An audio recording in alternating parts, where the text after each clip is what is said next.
to the chisel. Keep rowing towards the statues of the oarsmen, then thread past between them.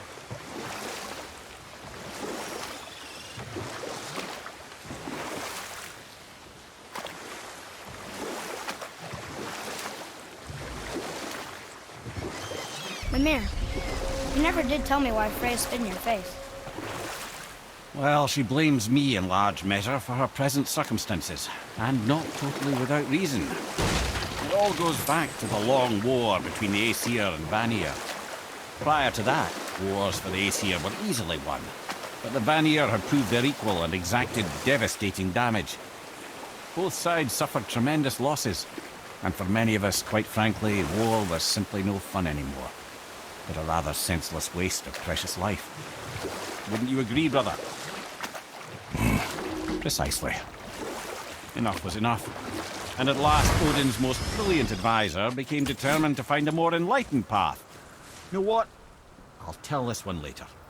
This chisel we seek, what is it? I'm glad you asked, actually. I have just the story for you. There was a giant once, named Mimir. A very giant, who, despite his mountainous size, was without question the greatest stonemason this world had ever seen. Proud Thamur hoped to one day pass his vast knowledge on to his son. But young Hrimthur had the heart of a warrior. Perhaps the father had too much fear in him, or the son too little. Either way, a quarrel of theirs spiraled out of control, and the overworked stonemason, bonk, struck his son. Hrimthur ran off into the night. Feeling shame and regret, Thamur chased after his son. But in his emotional state, soon found himself wandering Midgard, lost and alone. Sadly, he caught the eye of the one person he didn't want to meet alone that night, so far from home. Thor. And? What happened next? You'll see. Thor killed him. Oh no. He fell in the village? Aye. When Thamur fell, he'd crushed a charming place famed for worshipping the Vanir god Njord. Thor always took credit for planning that one. The truth is, the sweaty ballbag just got lucky. What now then? Maybe Freya ought to have a look at the boy. No, I feel better now. I just needed to catch my breath. Where do we go next? Well, now that we've got the giant's chisel, we need to learn the travel rune to Jotunheim, so we can carve it into that special gateway atop the peak, and open realm travel to the land of the giants. You don't know it? Alas, no. But the serpent did mention that the giants had entrusted that secret to Tyr. Isn't Tyr dead? Aye, but his hidden boat is very much in reach. The doors of Loki's temple, submerged in the lake for generations until our snake friend shifted his weight. There we shall find the fabled Black Rune of Jotunheim. We could also explore some more. We got that chisel now, and that vault isn't going anywhere. Seems a shame to waste the boat. We shall see, boy. Mimir, you were in the middle of a story before. So, how did this advisor of Odin's try to end the long war? He set about to broker a peace between the gods. Took some convincing, but ultimately Odin was persuaded to marry his deadliest enemy, a certain Vanir goddess, legendary not only for her fertile beauty, but her genius at the very Vanir magic that Odin had long aspired to master. Freya married Odin? What was in it for her? It was a sacrifice to protect her people, a selfless act of love. Truly, she deserves better than she got. But of course, there's more to that story. Okay, I know I saw something. I saw it too. Freya did say the Jotunheim Realm Tower was missing from the lake.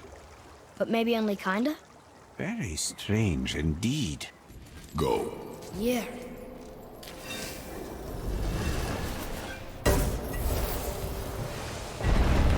I wish I'd known I was a god in Alfheim. I wouldn't have felt so bad about killing so many elves. Well, I'm not sure that's the lesson. You've done nothing to regret. The elves forced their affairs upon us. No, I get it now. We had god things to do, and they were in the way, dragging us into their little problems. Again, are we just leaving that there? I mean, just knowing we're gods makes me feel so much stronger. maybe you feel a little too good right now. With power comes a big choice, lad. You can either serve yourself, or put your godhood in the service of others, like Tyr did. People really loved him, huh? Aye, a god of war, but one who fought for peace. Had a reputation for being heroic and lawful, using his power and knowledge to stop wars rather than start them. So there are good gods. Once in a moon, it's been known to happen, yes?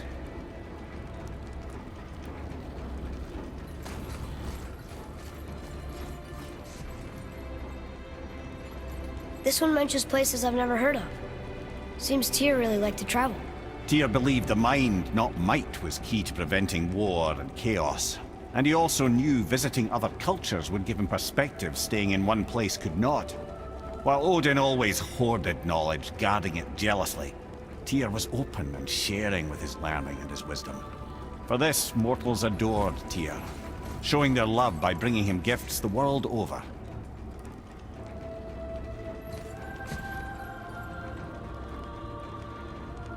So, whatever happened to Tyr? Odin came to regard him as a threat to his rule. He suspected Tyr of collaborating to aid the Giants instead of helping to steal their secrets for the Aesir. Same thing he accused me of, frankly. Though in Tyr's case, I believe he was right. You think Tyr was helping the Giants? I do. He felt responsible for the suffering visited upon them by Odin. I suspect he had something to do with helping them cover their tracks. The missing Jotunheim Tower. Correct. Whatever happened to it, I believe it could only have been done with Tyr and the Giants working together.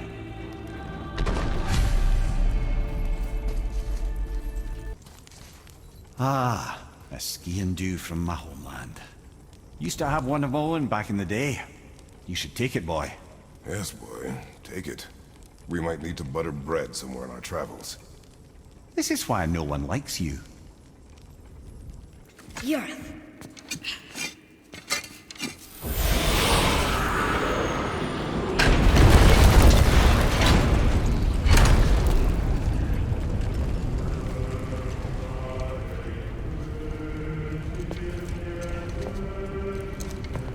We're so close to the end. Sit.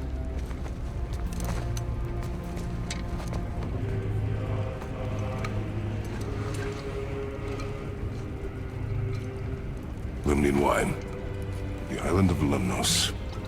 Near the place of my birth.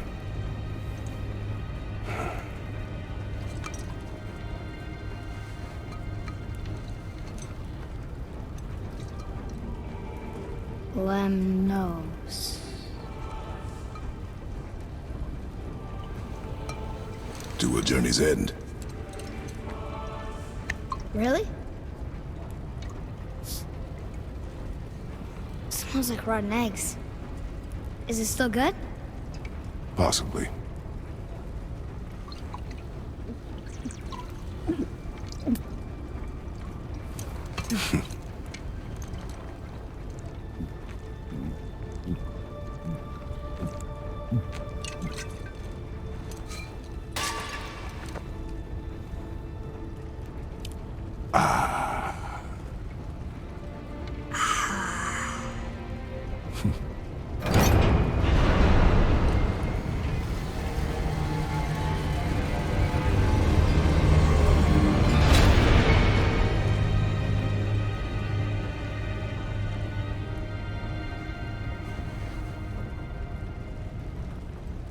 Father, why did you leave your home and come here?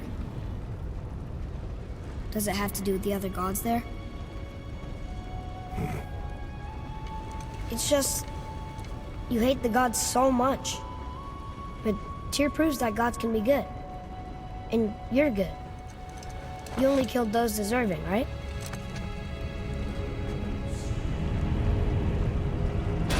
Yes. Ah, but who's worthy enough to judge? Quiet, head. We are. We know better. Uh-huh. Sounding more like your da by the moment.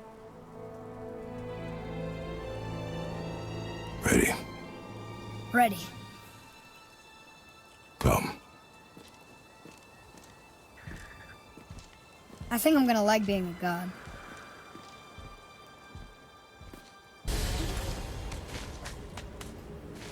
Wow, it's cold. This is hell? Not just hell. Worst place in hell you could have put us. I see a ship. Get us there. It only takes us halfway to Tyr's temple, but at least it gets us far from here. For 1,000 mortal lifetimes, the Bridgekeeper kept the living out of this place. But now that you've ripped his heart out, here we are. Funny how it all comes around. Ed, what was that? Not just the old and sick come to Helheim, so do the criminals. Hell must not draw a distinction between us and those whom these visions are meant to torture. How do we stop it? Escape Hell as soon as possible. I'm not gonna let it bother. Like you said, Mimir, it was just an illusion. That wasn't me. But it is who you have become of late. Look, I know I got us into this, but I'll get us out. Whoever I am. I will get us out. You will follow orders. But maybe that's not who I am. It had better be. Now let me focus. Freya is his mother. Why did you keep this from us, Ed? Would you believe it slipped my mind? I would not. I'm at a loss. I assure you have no reason to keep such a thing a secret. There's the boat. We will speak more of this. Soon. The sails are intact.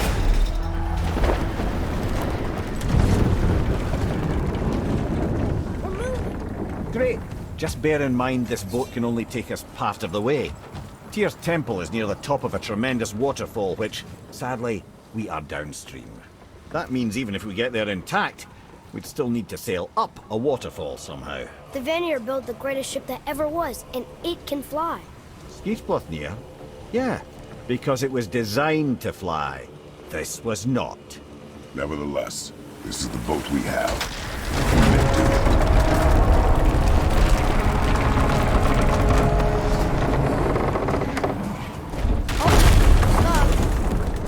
And perhaps the biggest iceberg I've ever seen. At least the fire's making heat. What now? We need to talk, brother. You do realize it's over, don't you? Even if we make it back to Midgard, you and Baldur destroyed the only gate to Jotunheim. We are out of options. And that boy up there, he's in 9 kinds of pain.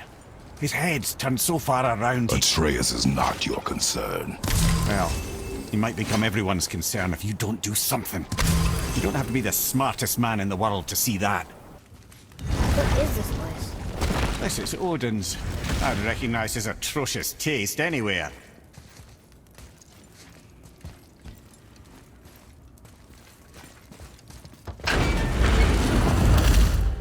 Look at that! It's the missing panel about Tyr. Odin must have stolen it. But why? He always has his reasons. Might I have a look? Well, this is most unexpected. Why? What does it mean? I haven't the foggiest. Isn't that unexpected? Ed, Look, clearly that's Tyr. Traveling somehow. Perhaps magically. But what's that to do with the giants that they should devote a shrine to it?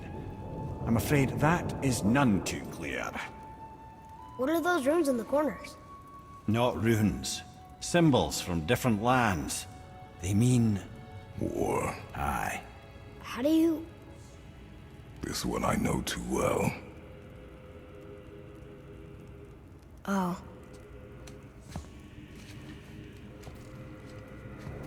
His eyes. They are jewels. Like yours. No doubt signifying the gift of sight the giants granted us. Give me a closer look. Interesting.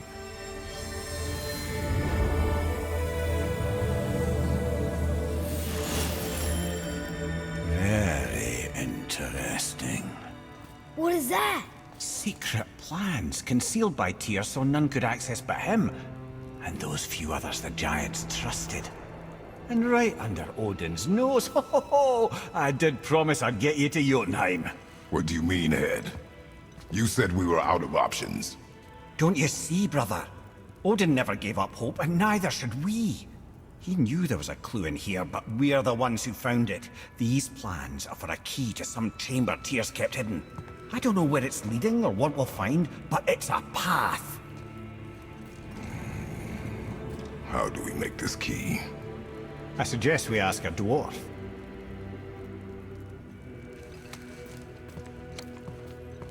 That symbol on the temple door. It's a bunch of runes together. Peace, unity, hope, other things too. Tyr's own design. He made this door himself.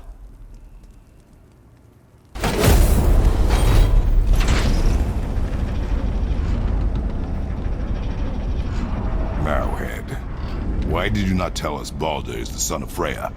He is! It's shocking every time I hear it, and yet obviously I know it. When I think about Baldur and Freya... Mimir? Yes, lad? Freya. How's that, brother? Ed, tell me Baldur's vulnerability. Baldur is blessed with invulnerability to all threats, physical or magical. Wait, what is happening? He is bewitched not to speak of what he knows. I am? I am!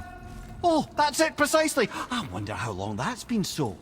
Since she had my head at her mercy, or back when I figured out Baldur's weakness. Mimir, Yes, lad? you just said you figured out Baldur's weakness. Did I? But Baldur is blessed with invulnerability to all threats, physical or magical. Enough. This means there is a way. If he troubles us again, we will find it. Boy, this is the rune for Jotunheim. That's right.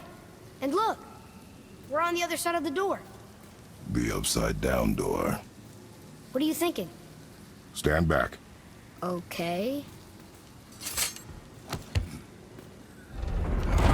It's moving! What's moving? Whoa!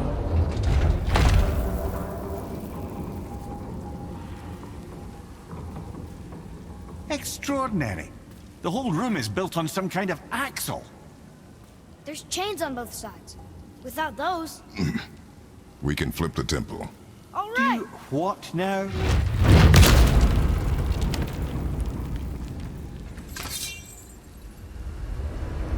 Uh-oh. Things are happening.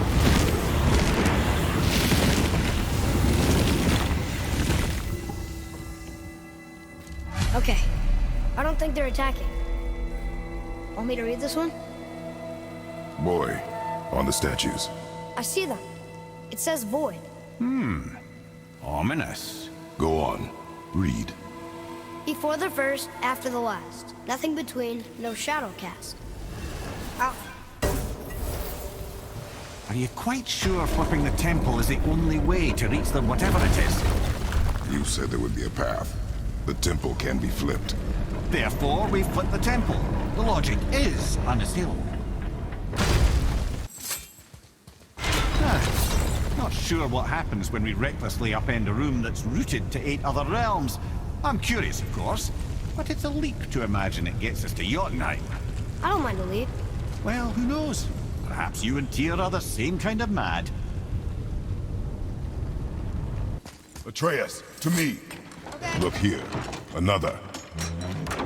It says his name is Bergelmir. I think Mother said he was the king of the giants.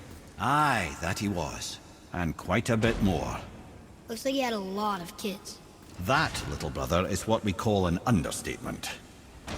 He's dead, but nobody killed him. Do giants die from old age? They may, though it's rare among the legends. An army of statues. I don't think they're the kind that come to life, if that's what you're worried about. Tyr often said that in the world of peace he envisioned, the only soldiers he'd need would be statues. Bless his heart, but the bugger did take himself rather seriously, didn't he? There, where the chains meet. We must find a way around. Brothers, I know what I promised, but in case this doesn't work, just remember, Tyr had good cause to create these obstacles. He's kept Jotunheim out of Odin's reach, but the world is hardly at peace. No, but it's got hope. We're all working together now. We have unity. That's what the rune on the door to this place was telling us. We're on Tyr's path.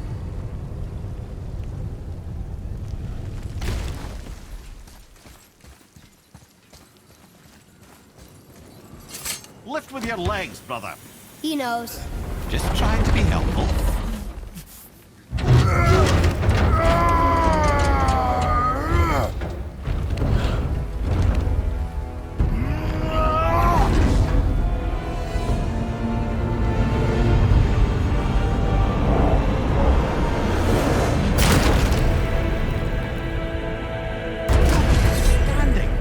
On the day that brute force is the answer, I'll be quite happy to be on your... See that, Mimir? Nobody can do all this alone. All these obstacles. They're just chances to prove we're the ones who can beat them. We may argue. Me and Father, you and Freya, Brock and Sindri. But when we all work together, we do make a good team. And that's Tyr's test. That's why we're gonna make it to Jotunheim. Do you hear that, brother? Lad's found his equilibrium. What's that mean? He means you speak wisely, Atreus. And that is good to hear.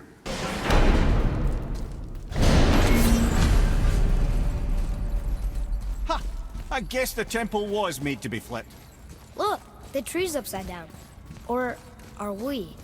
I'm not sure anymore. Roy, your knife.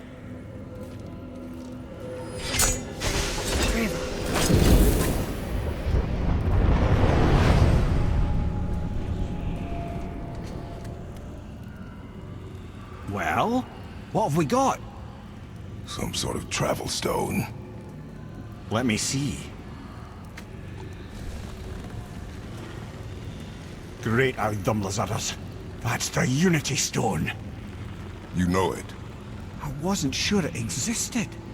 If Tyr possessed this, that explains how he could visit all the realms and other lands to boot. He held this in the panel in Odin's library. Yes. Yes, that's it. I understand now. It shows Tyr walking the realm between realms. You know how you must never stray from the path? Well, Tyr always followed his own path, if you catch my meaning. The realm between realms.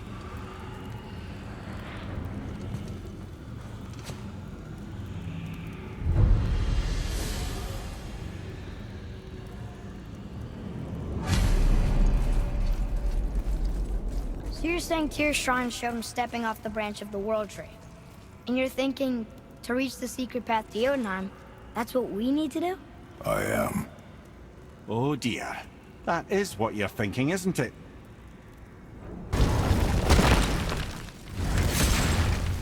Good.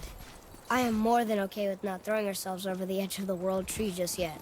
In due time, boy. Really?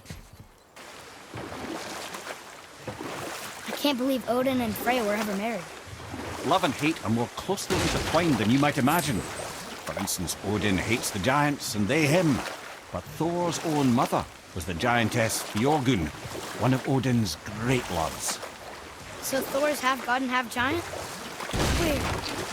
Once Fjorgun was gone, lonely ages passed for Odin. And as war with the Vanir raged, I could see what he really wanted beneath his bluster. And after no small amount of convincing, Freya agreed. For a while there, he really turned on the charm. He seemed happy. He seemed interested in making her happy. He granted her so many wishes I can scarcely recall them all. The peace held, and I truly believed all had worked out better than I could have planned. But Odin's true face showed itself again in the end. Oh, he won Freya's trust, and she taught him some of her Vanir magic, another choice he would live to bitterly regret.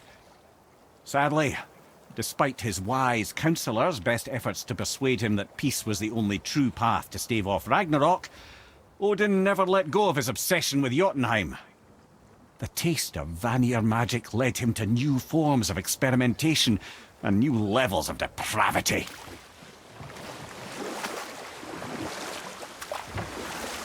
Okay. Obviously the marriage to Odin didn't last. But how did Frey end up a hermit in the woods? Oh, that was a singular piece of cruelty, even for Odin. As if the marriage wasn't punishment enough. Freya was better to him than he deserved. She stuck it out through all manner of indignity, all in the name of maintaining peace and safety for her people. But Odin's madness, his tyranny, his corruption of her magics, it became more than she could stomach, and at long last she broke it off. Odin's wrath was fierce, and his curses upon her were more than she dared to fear. But her magic was so much stronger than his. After so much time together, he knew her vulnerabilities and exploited them to craft curses she could never break. Oh, like not being able to leave Midgard. Worse still, he robbed her of her warrior spirit. Freya cannot fight, even to defend herself. No living thing may she harm by blade nor spell. In a world this belligerent, what choice does she have but isolation? Poor Freya. I guess if I was her, I'd spit in your face too. Aye, lad. So would I.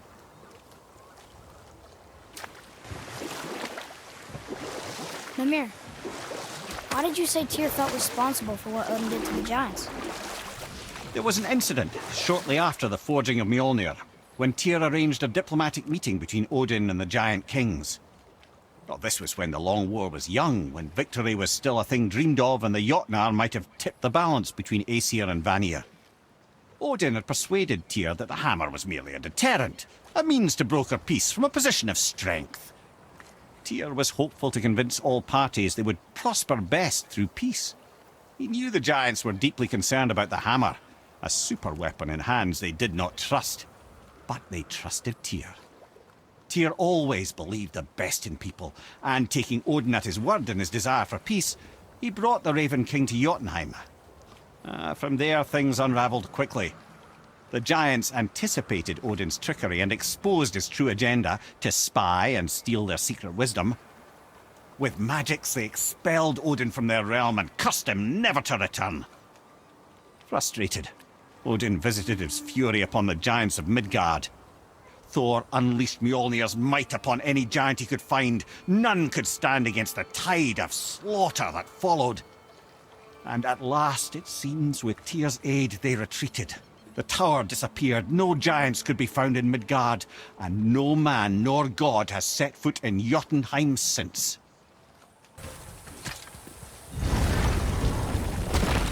Fafnir. I always wondered what became of him. Wait, Fafnir? Like, Fafnir's storeroom Fafnir? The very one. But Sindri said he was a dwarf.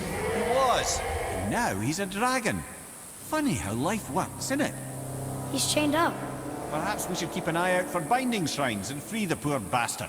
Aye, lads? How did your friend become a dragon, Mimir? Oh, he's no friend of mine. This little scrote was a constant source of annoyance amongst Aesir and Vanir alike. Then why free him? Trust the recently liberated, brother. No one deserves to be held captive like this. Even a greedy little dwarf come dragon.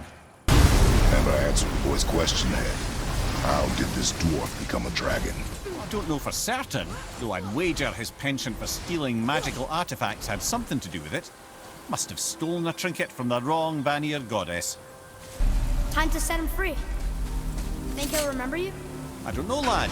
A lot's changed since we last crossed paths. I had legs.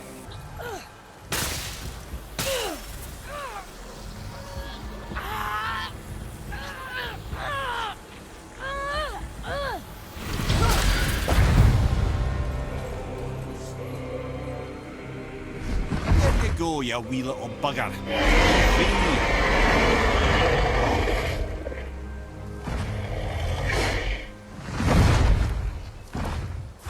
Well, dragon hasn't done much for his personality. Mimir, why did you work for Odin if he's so horrible? It's my career! And if you mean to make your career as a counsellor to kings, you can't very well rule out petty maniacs. Available positions are scarce enough. My first master was a cruel piece of work as well, but I learned through him the enduring power of wit, which served me well with kings and gods alike. I couldn't have been much older than you when I started. A fairy king's errand boy and unofficial jester. By night, my mates and I had the run of the forest. Good fellows they called us, knavish spites to the last. We'd get up to all manner of mischief, making fools of the local mortals. But as long as our lord was kept amused, we were spared the consequences. Oh. Then one day he was not amused, and I saw fit to move on. thankfully, the ages and roads travelled since then have turned me from that merry wanderer into the paragon of virtue you see before you today. Mimir, how'd you come to be in these lands? Lad, there comes a time in every man's life when he changes his name and heads north to make a new start.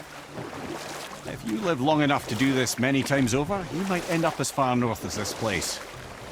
By the time I arrived, I already knew Odin by his reputation, and so I set to demonstrate my worth by coming to him with something I knew he'd value. A mystic well of knowledge. Or rather, I should say, a well of water laced with enough mystic mushrooms to make a god see visions. Oh, he was rightly impressed. Can't say for sure what he saw that led him to try gouging out his own eyes, but I managed to restrain him before he finished the job. Then I persuaded him it has been his sacrifice made for an even higher form of sight to be bestowed. Blah, de blah, de blah, de blah. I used to think he never caught on. But the day he took my eye, I realized he had never been fooled. He knew I'd outwitted him, called the lesson wisdom, and hired me to make sure from then on I was on his side. And for a long, long time I truly was. Doesn't mean he didn't hold a grudge. Mimir, I still don't get why you ever wanted to work for Odin. Back then, I was young enough to still be ambitious.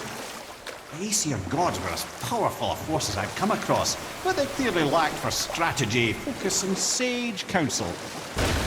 This could I faithfully provide.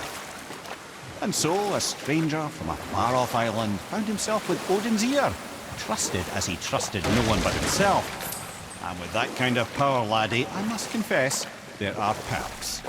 Yeah, but he's Odin. I never claimed to be perfect, laddie, only clever. And often clever by half.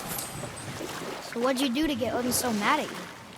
Well, for a long time my job was to enable Odin, and I was fucking excellent at it. Gradually, as I grew more to care about people and the world, my job became to contain him, to protect him from himself.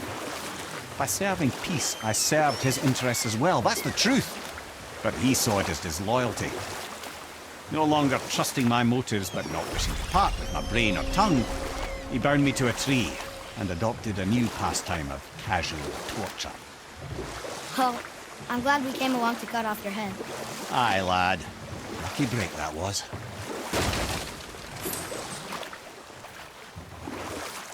I have a question. If Ymir was the first giant, where did he come from? In the beginning, there was Ginnungagap, the Great Void. There were no realms yet, only primordial forces. There was fire, and there was ice, and there in the void they met and produced... Water? More than water. The mystic lifeblood of something entirely new. From this water, Ymir took form and became a being of pure creation and chaos, mother and father to all that came after. Even the Aesir? Aye. Every god, man, and beast came first from Ymir's flesh.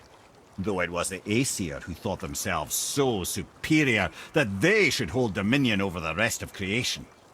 It was Odin who took arms against his creator and spilled Ymir's lifeblood with his spear. A necessary evil, he would say, to bring order to the realms. From Ymir's torn flesh, Odin would fashion the realm of Midgard for his own. Called himself All-Father, as if he was the creator, and not the creator's destroyer. A small, covetous tyrant. Ymir? Huh? Oh. Sorry, my boy. You know, I think it best we just end it there, actually.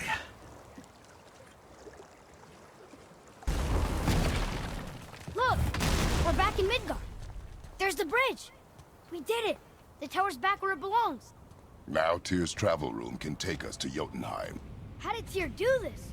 Odin suspected the giant secretly possessed some remnant of primordial Jotnar creative essence, the stuff all realms were made of.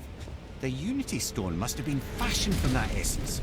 To trust an outsider with it, even Tyr, tells you just how desperate they were. And look! Now we can finally light all the braziers and see what happens. Another name. Gloindel. Another Valkyrie. That's no coincidence. But who'd have etched them on Tyr's braziers?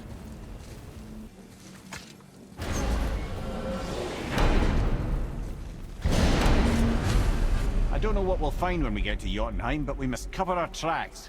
Odin's ravens will tell him of the tower's restoration, and we mustn't let our efforts be to his benefit. Very well.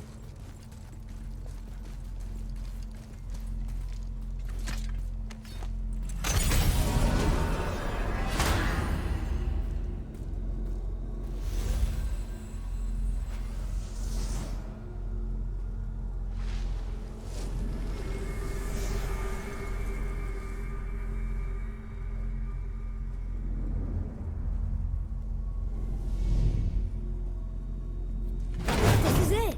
Here we go.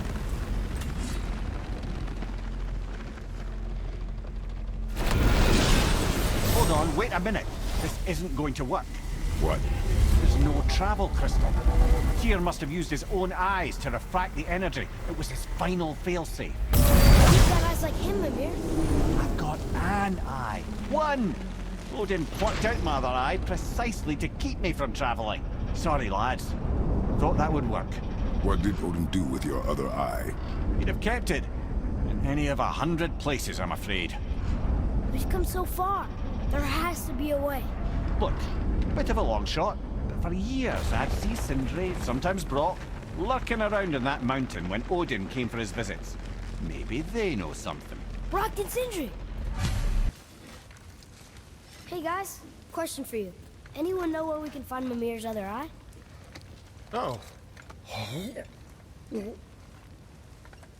That's... I'm sorry. As a matter of fact, Odin asked me to... He wanted me to build a... He showed it to me, you see, and I... declined. Sorry. Will you excuse me? Oh. Well, that was useless. You know, it was about that same time that Odin came around looking for me to build a statue with some sort of hidden compartment. Now, that not being a weapon and the Aesir being a bunch of pock-speckled cockers, I too saw fit to decline. But I know we got it built just the same. What was the statue? It's that one of Thor out there flashing his sack to the lake. The statue that the serpent ate. Sorry about that. Feeling much better. How are we supposed to look inside the snake? Inside? Oh no!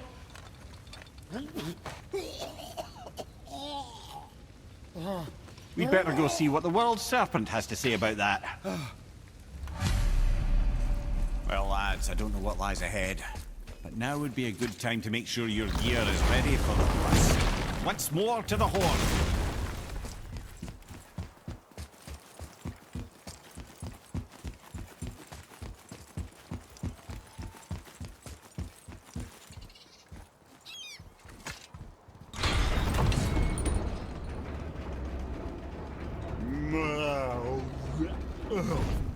Ready.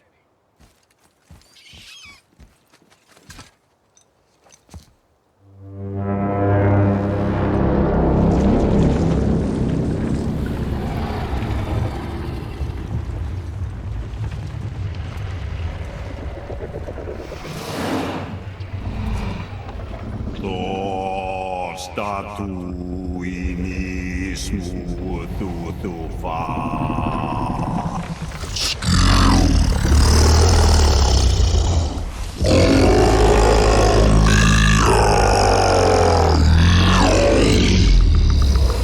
Is the statue lost to us?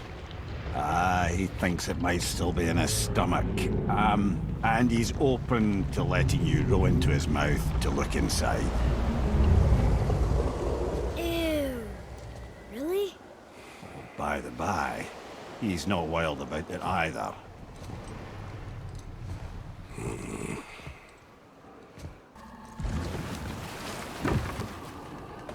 You sure this is a good idea?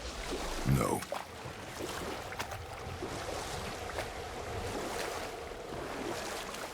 Well, brothers, I've been to many strange places, but this will be a new one. Yeah. I've never been in a giant's belly either. How about you, Father? Never one who was not trying to eat me. You really should expect that sort of response at this point. Here we go.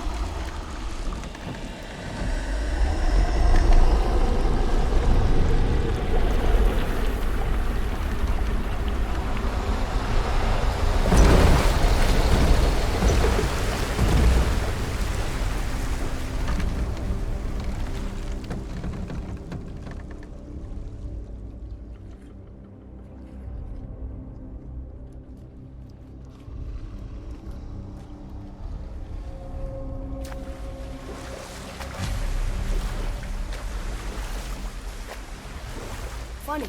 I used to dream about getting eaten. Dreams are nothing I'm to... not afraid. It just reminded me of a way I used to feel when I was a child. Let's find that statue.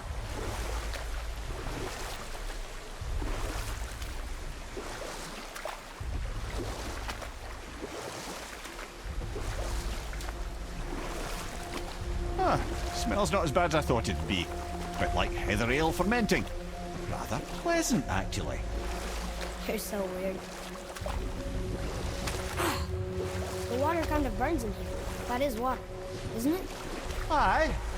Most of it.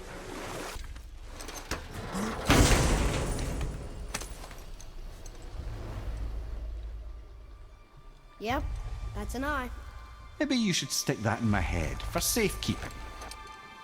Gently now, gently. Thank you, brother. You don't miss depth until it's gone.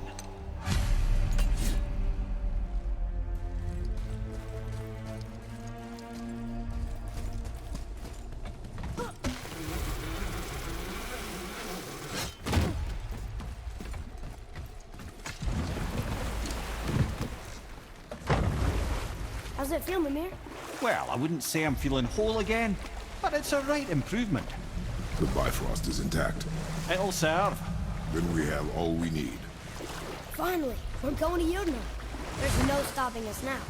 Laddie, have you ever heard the term tempting fate? So how do we get back out? We signal... Hold on! What's going on? Well, that was mildly terrifying. Maybe our presence is upsetting Jormungandr's belly. No. Something is wrong.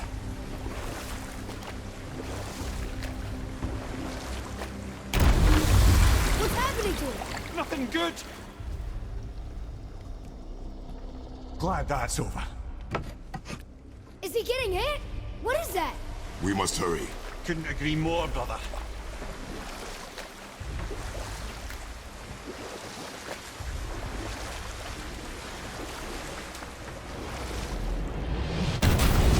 Hold tight and watch your balance. The boat shifting! I'm gonna... I have you.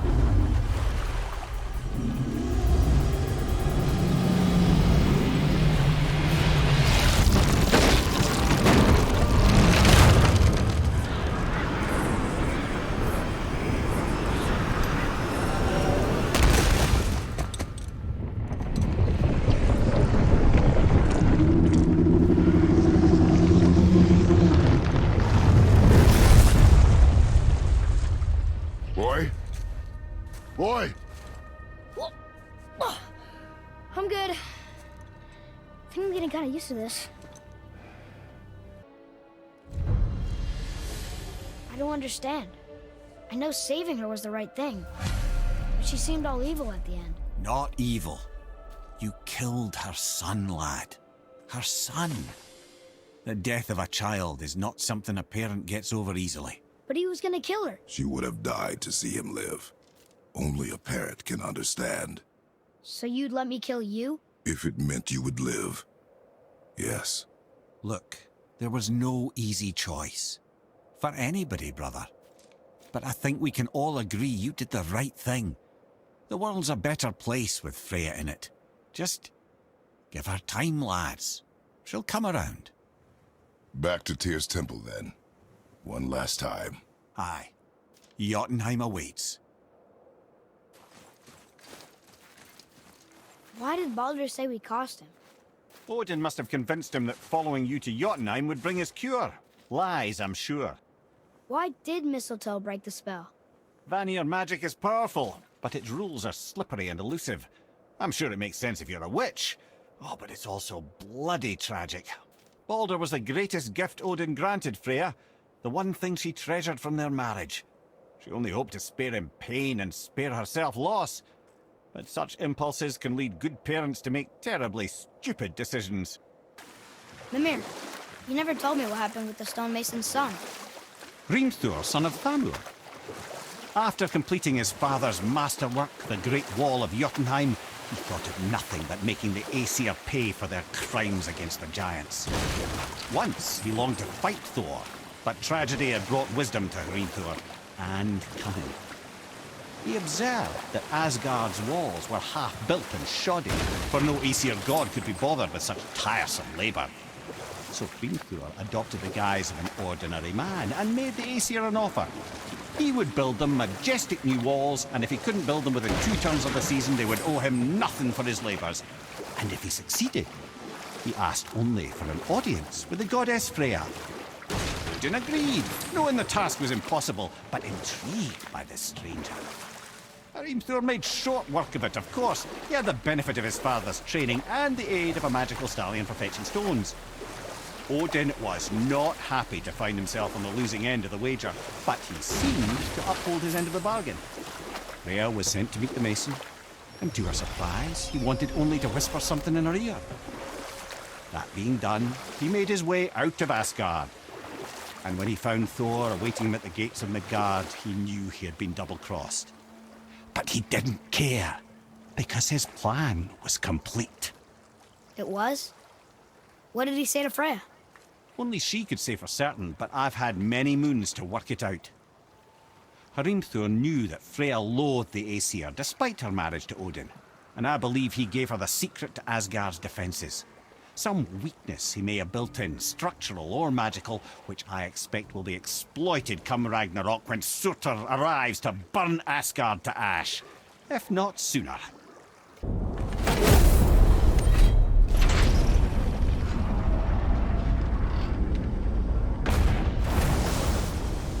Boy, ahead. Get ready. Oh, right. Got it.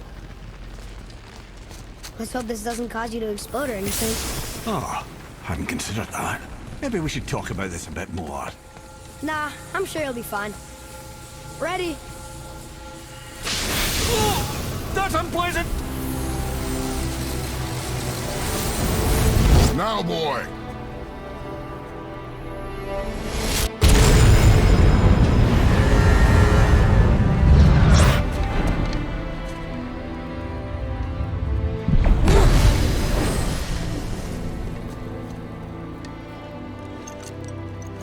We must be close. Well, what are we waiting for? Think it's far? We will see.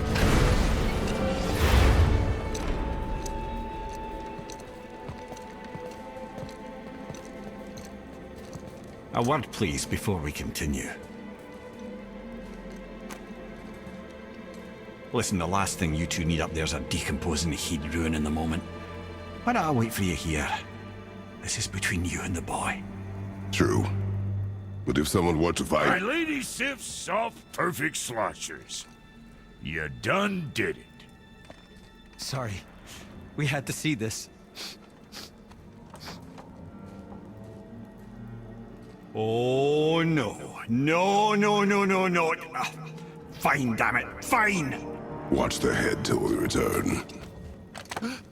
I can do this. No, no, I can't. Oh. Okay. Ready. Come. Lads, am I glad to see you. I believe I've reached my limit for dwarven charm. What happened, Mimir? They took an uncomfortable number of measurements and then proceeded to bicker about the weather. Where do you want us to take you? How about the warm confines of anywhere bloody else?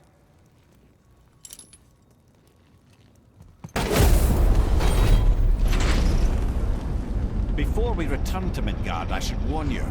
More time has passed than you might realize. The snowfall that began when you slew Baldur has become something else. The stuff of omens. Omens for the coming of winter. Not just any winter, but a great winter to span 3 summers. And when it's done, back to the Ragnarok. From snow. Aye, snow. Lots more snow. And then the end of the bloody world. In that approximate order. Another prophecy. No, brother. Prophecy doesn't expect this for 100 more winters at least. You've changed something. Prophecy didn't count on you. I'm telling you, it's Fimbulwinter. I can feel it in my scrotum. This is the big one. Stop saying that. Oh, you're making me very nervous. It was bound to snow sooner or later. That ain't just snow, and you know it. It's the end times. How dare you make me the voice of reason? Guys, Just discussing the weather. Bit of a cold snap lately. What he means is, Fimbulwinter's upon us, boys. The winter to end all winters. I can feel it in my scrotum. yeah. We heard. So if you're heading home, try to keep moving, and also to not die. Or if you're not heading home, same advice. Oh man, the tower ate the Unity Stone, didn't it? I wanted to fly again. Yes, that's a terrible pity. Okay, tell me again how Odin knew we were going to Jotunheim before we did. Odin is extremely clever, you see. Nearly as clever as he thinks he is. And he's a collector of prophecies. If it's about the future, he adds it to his collection. Helps him style himself as all-seeing and all-knowing. But of course, the idea is control. Control of the future, control of his fate. He'd control every realm of every land in every world if he could. Every potential pocket of resistance, he seeks to eliminate. Even if you've never posed a threat before, he may think one day you might. So you see, it's not important how he knew before you did. It's important that he was right.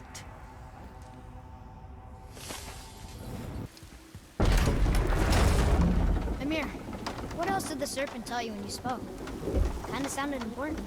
I'm sure it's nothing. He just said the boy seemed familiar to him. Me? That's impossible. Oh, I quite agree. Unless, perhaps, he refers to something yet to be. It is said that when Jormungandr and Thor battle at Ragnarok, their clash so violently shakes the Tree of Life that it splinters, casting the serpent backward through time, even before his own birth. What? That is madness. Well, I did say not to concern yourself.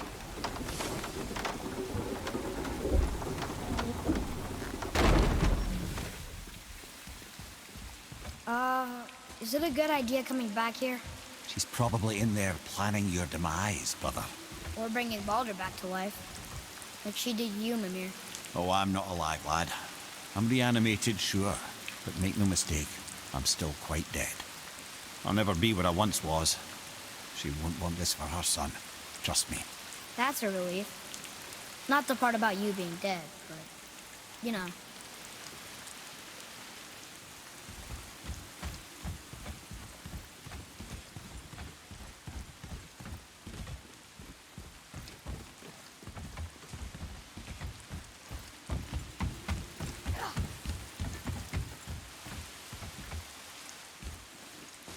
Atreus, to me. Okay, coming. Why is Odin so desperate to find a way into Jotunheim anyway? He's convinced the giants hold the key to changing his fate when Ragnarok comes. They are the Aesir's oldest enemies, after all, and it's their army that's supposed to do him in the end. But more than that, he covets their gifts of prophecy. He wants to know what they know and see what they see. So much suffering could have been avoided if his insatiable curiosity was not so much stronger than his wisdom. What do you mean? Ah, remind me to tell you why they call him the Lord of the Hanged. So why do they call Odin the Lord of the Hanged? That refers to a modest example of Odin's thirst for knowledge. The time he spent 9 days a dead man. Aye, hung himself by the neck from Yggdrasil's branches, put his spear through his own side and bled down into the Well of Destiny. He roamed the realms of the dead and plundered the World Tree of its secrets, until I think quite rightly it got fed up with him and sent him back to the land of the living. Did I not mention he was barking mad?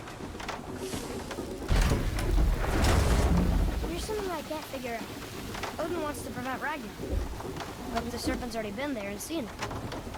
So hasn't he already failed? It's a tricky thing, lad. And Odin's just arrogant enough to think he can get the best of it. Fate is another lie told by the gods. Nothing is written that cannot be unwritten. On that, brother, you and the All-Father may just agree. Even if he can't prevent Ragnarok, he still hopes to learn enough details to influence the outcome. Remind me later to tell you about the wolves.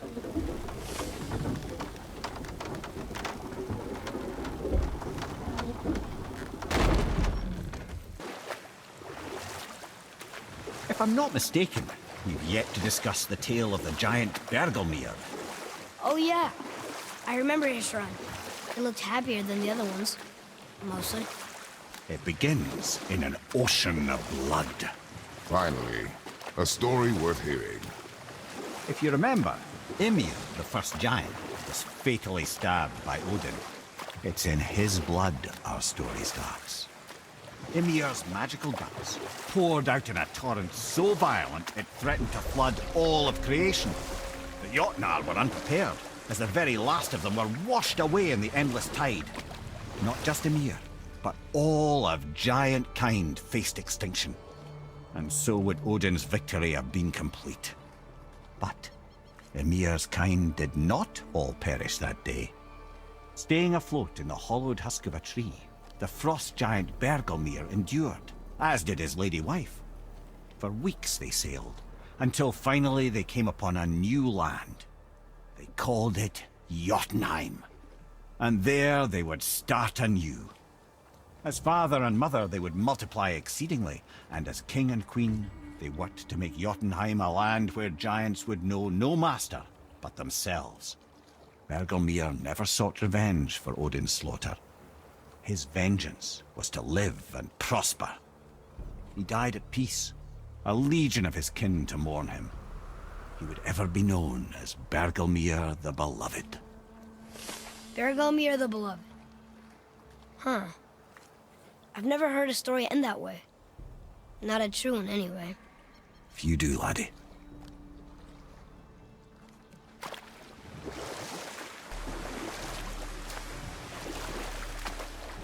That dragon, it's Baldur's, isn't it? Yes. And you brought it down. To save me? It was very heroic.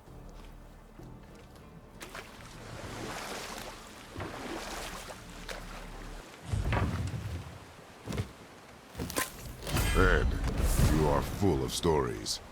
When will you tell one that entertains? I beg your pardon? He just insulted you. Yeah, I got that. So you want a corker, do you? Very well, my brothers. I'll tell you the story of Hrungnir, the brawler. The real story. There was a huge battle, right? His shrine had him in the middle, fighting off Aesir. A pretty story, but no. Hrungnir, you see, was born with neither head nor heart. So the giants had to complete him with stone. He was strong, to be sure, but also a perfect simpleton. Odin met him wandering in Midgard one day. Found him so amusing, so harmless, so gullible, that he invites him back to his palace in Asgard. There he gives Hrungnir his fill of mead, and goads him into all manner of boasts and antics, all for the amusement of the court. I was there. I saw the Aesir laugh as Hrungnir leapt upon his shield and swore he'd kill us all and take our womenfolk back to Jotunheim. Then Thor shows up. And does he laugh? Oh no. Thor takes one look at the drunken stone buffoon and brings down Mjolnir on his head so hard that he's got chunks of Hrungnir in his own skull to this day. Thor is so startled by the face full of rock, he doesn't notice Hrungnir's body topple right onto him with a sickening crunch. And again, the roars of laughter echo through the palace halls. That's an awful story, Mimir. Nothing like the ones Mother told me. Let that be a lesson, my son. Truth is seldom so pretty as myth and legend.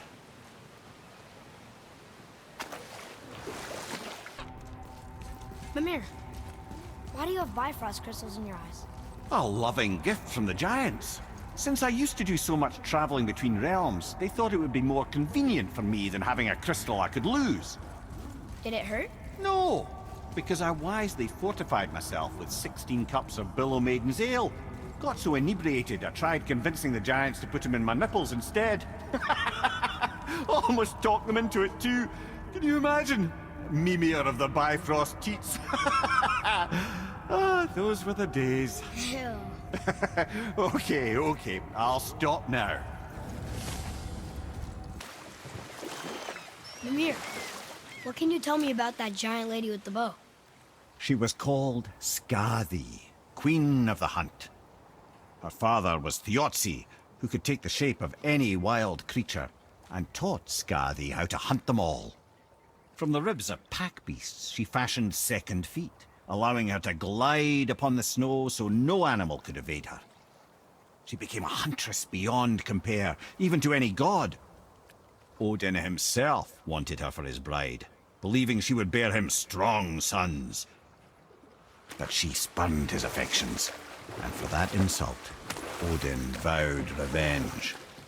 It was put forth that the Aesir were plagued by an eagle who would steal the precious golden apples of Idun. Not even the finest archer among the gods could bring it down. Odin knew that Skadi could not resist the temptation to prove herself superior, and so she joined the hunt. Skadi tracked the eagle as it flew where she alone could glide, and loosed an arrow from her unerring bow.